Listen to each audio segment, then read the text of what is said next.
Hi everyone, in this video we're going to learn how to build electronic circuits on breadboards, but we're going to do it virtually using TinkerCAD.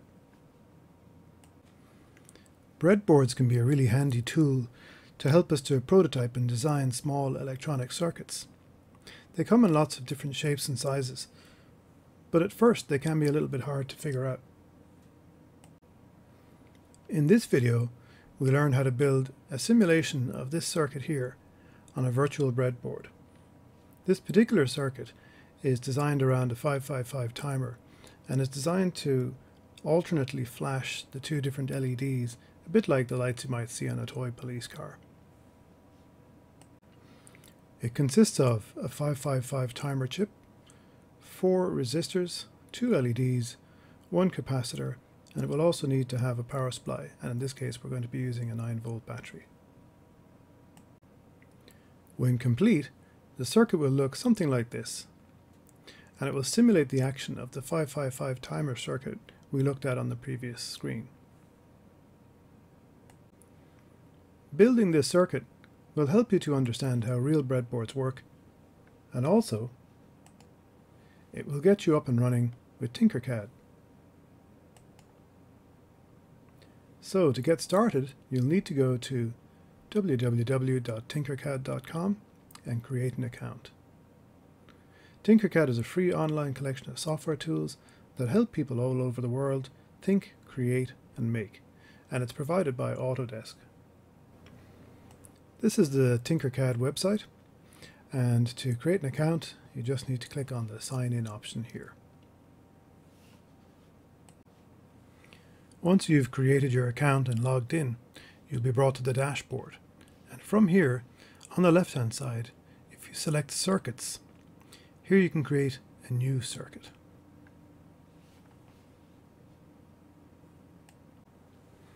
Okay, so on the left-hand side, I have a small version of the circuit that we want to build so that we can see what we're doing. On the right-hand side then, I have the workspace for TinkerCAD. And what we want to do is put a breadboard into the workspace. So the way to get breadboards, there's a couple of ways you can do it. You can select here from the drop-down list and you can choose all components. And then you can search through the list of components here. There's quite a few. Okay, and we have breadboards here. So I'm going to select the small breadboard. I just click it and then bring my mouse out, and then I can position the breadboard on the circuit. And to zoom in, I can just roll the mouse wheel backwards and forwards, and it will zoom wherever you put your mouse. So if you want to center it, put your mouse in the center of the breadboard. Or if you want to move it over to the right a bit, just click on the workspace area and then drag, and it will center the component for you, or move it to wherever you like. So I'm just going to move the board over to the left a little bit, and then I'm going to zoom in a little bit to make it easier to see what we're doing. So the next thing we want then is a battery. And now if we type in the search area here, we should be able to locate a battery. There we go. And this 9-volt one will do nicely, so I'm just going to click that, and I'm going to bring it out here. Now it's sideways, so I'd like to straighten it up. So to do that, as long as it's selected, I can go over here and click this button, and this allows us to rotate the battery until we get it to be standing up vertical. So when I click away from the battery, you'll notice that it has a positive and a negative terminal on it. So what we want to do is connect these to our breadboard. But before we do that, let's just have a closer look at this breadboard.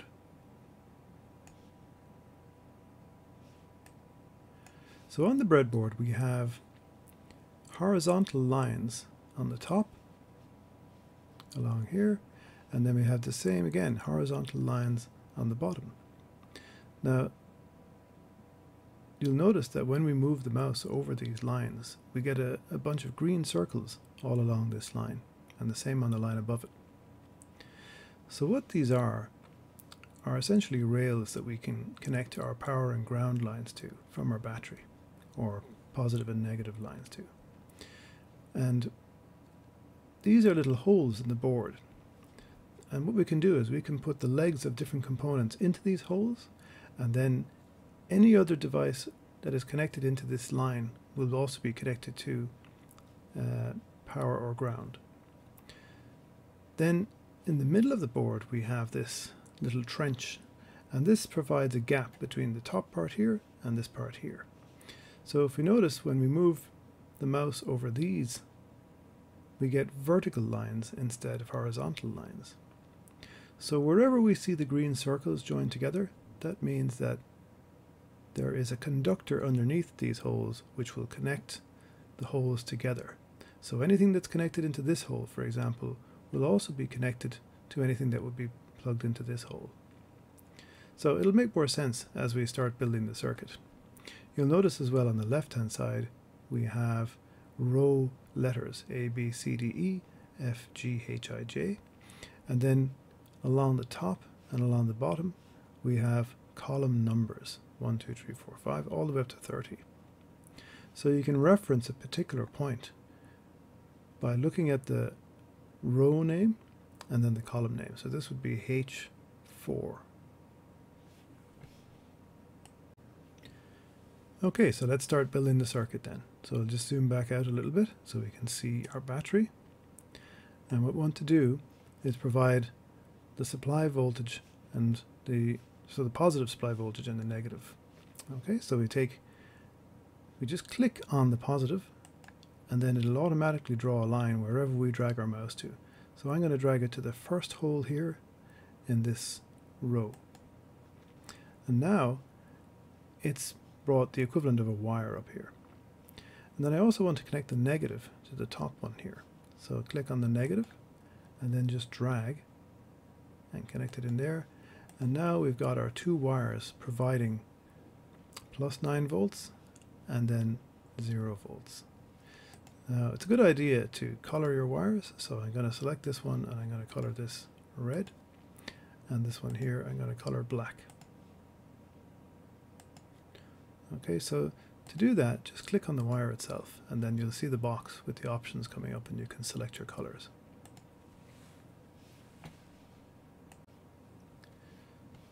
Now I also want to connect the bottom power and ground lines to the battery as well. So to do that we can draw a wire from this top row along here by clicking on it and then bringing it down here.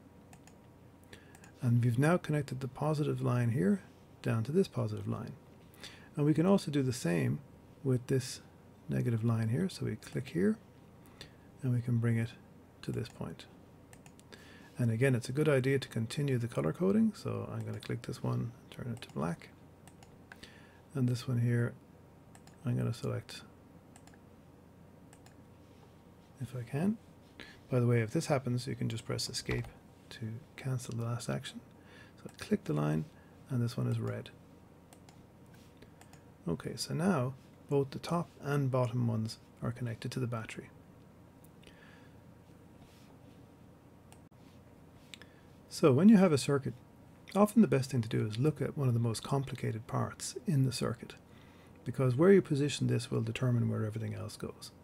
So usually if you have a complicated piece like this that has a number of pins, first try setting it in the middle of the board and then seeing if everything will fit around it. So this is a 555 timer.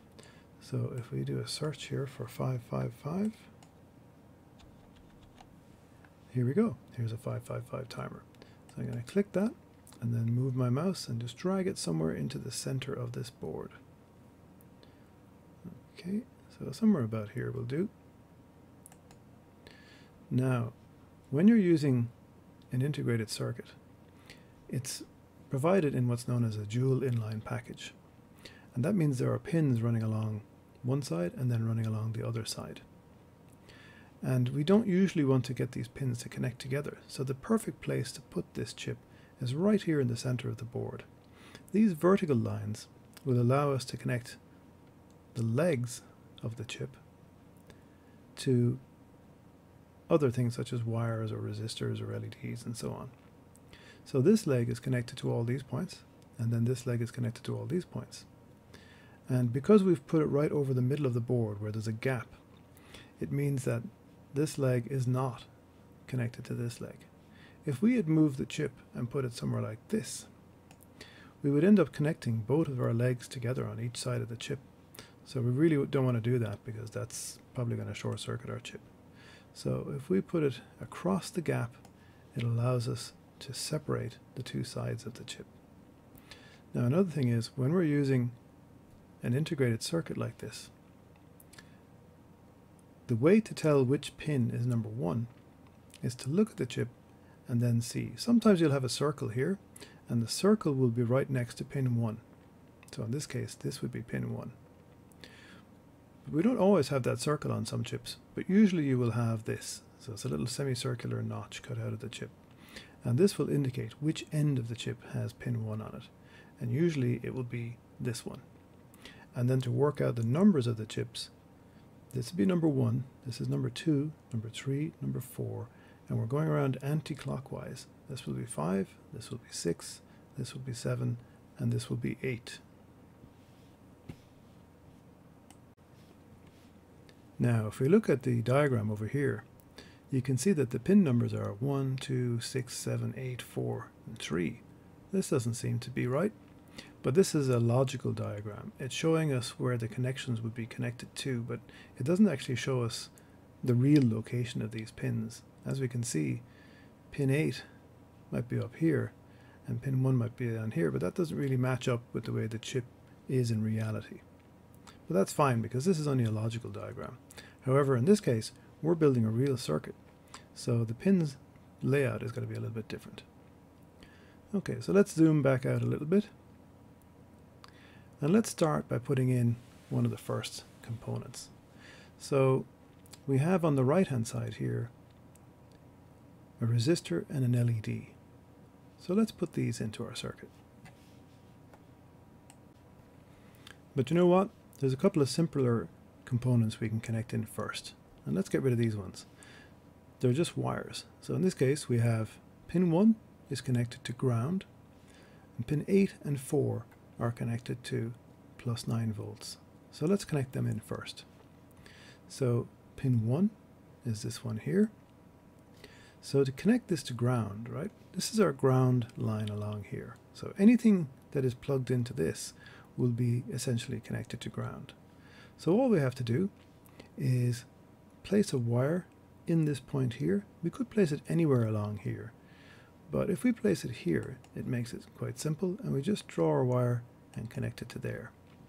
And so what's happened is ground is coming here and into pin 1 of our chip. Okay, and because this is a ground, again, I'm just going to color it black, just it's easier to follow. Okay, so there we go. That's that one. Now the next one we have to do are pins 8 and 4. So if we look, pin 4 is this one here, and pin 8 is this one here. So pin 8 has to go up to plus 9 volts. So we can just click here, and we're going to color it red. And there we go. This is pin 8 connected. Now pin 4 has to go to plus 9 volts as well. So we just do the same thing again. Click here. This time we're going to the one below, which is the plus 9 volts one. And there we go. So I'm going to color this one red as well.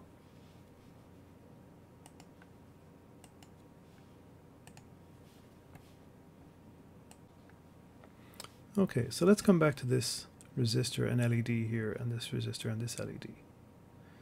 Let's start with this one, R3. So this is a 1 kilo ohm resistor.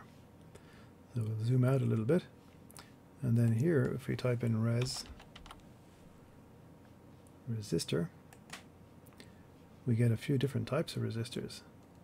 We get a plain old resistor, and then we get a variable resistor and a photoresistor. We just want this one. So we click here, and then we're going to connect them. I'm going to put them right here. So it fits nicely there, and we want to change it. No, it's perfect. We've got resistance of 1 kilo ohm, so that's fine, and it even puts in our color code for us. The next thing we want to do then is put in the LED. So to do an LED, we just look for LED. Just look for LED here.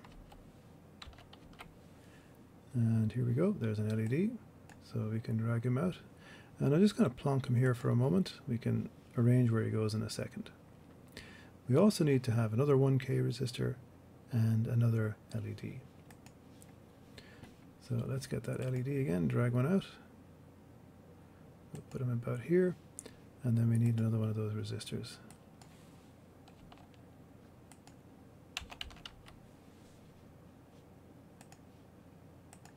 So we'll drag this one out here somewhere. Then we also need another one, because we're going to have one over on the left hand side. So I'm going to just click one and drag it out, and we can figure out where it's going to go in a few minutes. And we need another one, a 100K this time. So again, we'll put this one down here somewhere. I'm just going to place it around here. And now this one we need to change the value. So I'm just going to put in 100. And you'll notice that it's changed the color of the color bands on the resistor. Okay, so we're also going to need to have a capacitor. We have a capacitor here in the circuit. So let's look for a capacitor.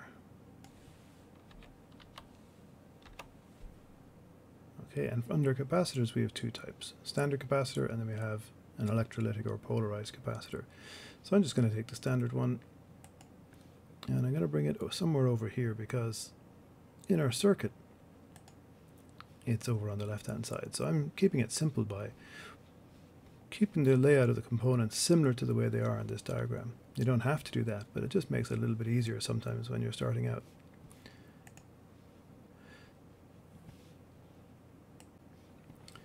Okay, so now that we have all the components laid out on the board, we need to start connecting them up.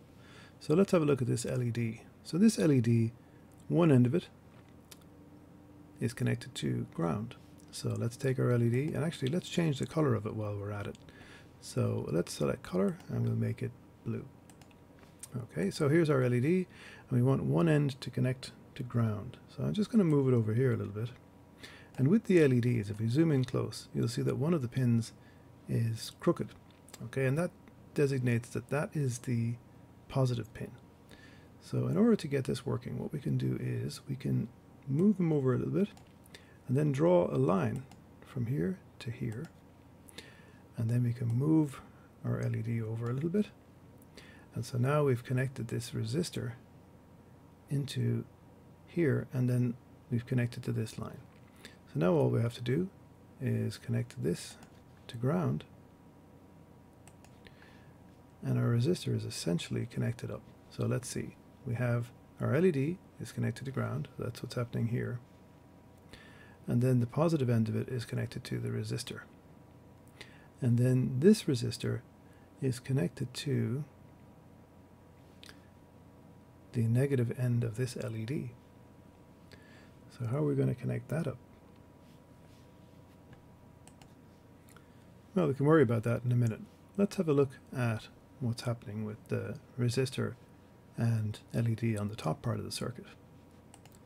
So in our circuit we can see that we have a resistor here, R3, is connected to the plus 9 volts.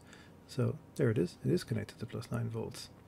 Now we can connect this, if we wanted to, we could just connect this resistor here like this, or the LED like this, and there's the positive leg is connected to the resistor, and then we could just go down here from this point and connect over to here. But there might be a neater way to do this.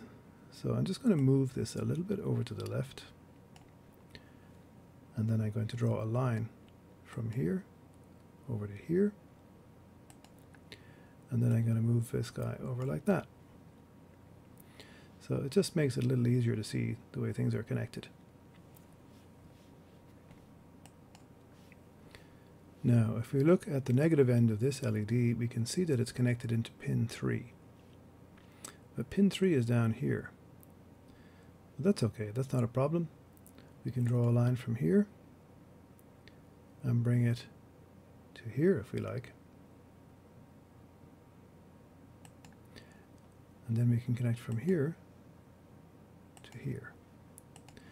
So now we have pin 3 connecting into the negative end of our LED, and that's fine, but we still need to connect up this resistor here, because the negative end of this LED is also connected to this resistor over here.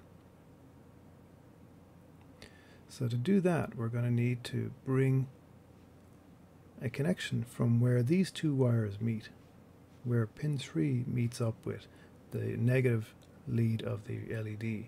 And so we can connect anywhere in here to do that. But these two holes are used up already. So if we click here and then bring a wire up to this point,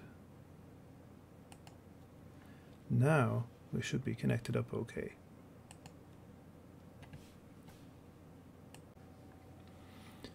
Now next we need to connect in these remaining components over here.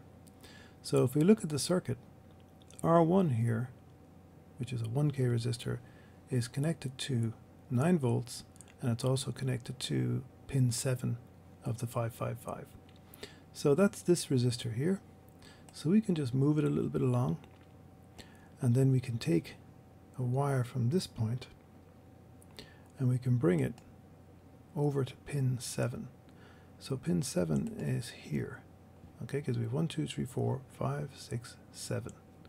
So that's taking a connection from 9 volts through the resistor into pin 7. So that's this bit done. The next thing we need to look at is pin 6 and 2. Now pin 6 and 2 are connected together. So if we look at pin 6, that's this pin here. So if we take a line along here and run it this way,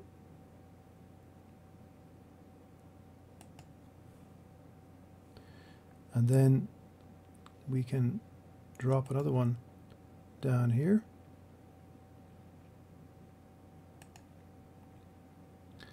and then we can bring another one across this way. Now what's happening is pin 6 over here is connected along this way and then down this way across the trench along here into pin 2. So that's this bit of the circuit done. So we now need to connect this resistor here to this resistor and also to a capacitor.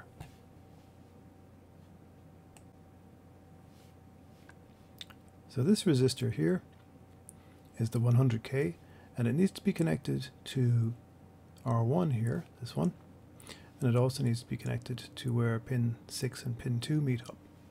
So if we look at the circuit, we've actually already got it connected to the 1K resistor, so we need to connect the other end of this resistor into where pin 6 and pin 2 meet up. So this is pin 6, and then it meets up at pin 2. So what I could do is just shorten this wire a little bit, so click it and then grab the circle end and just move it up a little bit.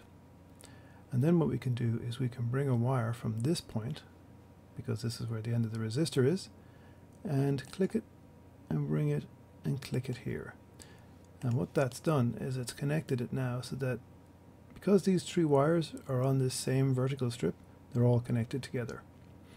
So that's that bit done. So the last little bit to do then is this one here, the capacitor. And the capacitor, one end of it is connected to pin 6 and pin 2. So it's going to be connecting into this as well. And then the other end is just connected to ground. Now I suppose if we're looking at this diagram, we can see that this is an electrolytic capacitor. So I suppose we really should use an electrolytic capacitor. So in this case then I'm going to delete this guy. So I just select him and press delete, and then I'm going to select this one instead. Now with an electrolytic capacitor, the way to tell which end is which on the capacitor is to look for the stripe. The stripe indicates the negative side, and these have to be connected the right way in a circuit or they could explode. So you really do need to make sure that they are correctly connected. Okay, so this is the positive side here on the right. So we need to connect the positive side up to where R2 meets with pin 6 and pin 2. So to do that, we just drag from here and we bring it to this line because they all meet up at this point, so that's perfect. And then here we just need to connect the negative side to ground. So we click here and click here.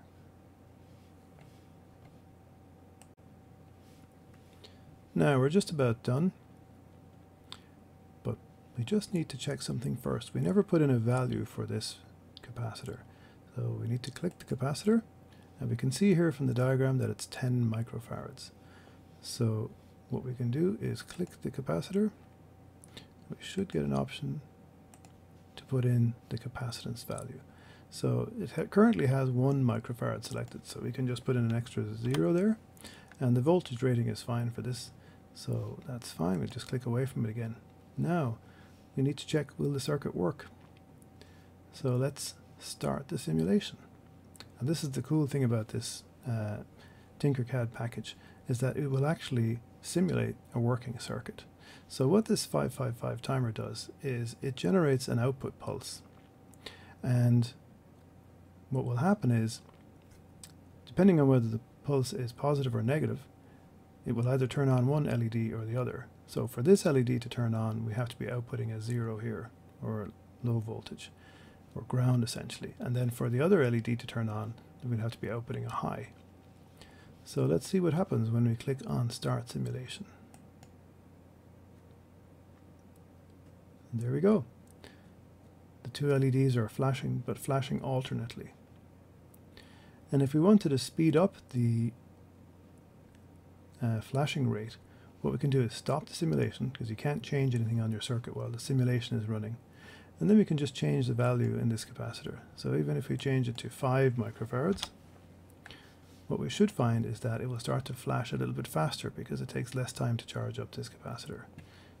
So we click Start, and they're flashing faster. And again, if we stop that, and then we select a larger value, like say for example 50 microfarads, we should find that it takes longer for each of the LEDs to flash.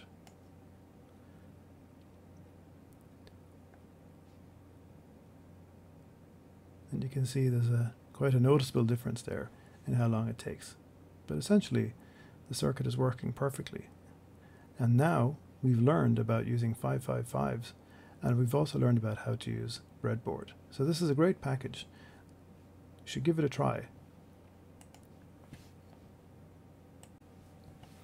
In another video, we will use the TinkerCAD software to look at how you can simulate using an Arduino microcontroller.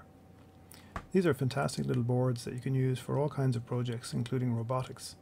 And they actually have a fully working version of the Arduino board that you can program using code. So we'll have a look at that in another video. So I hope you enjoyed that video.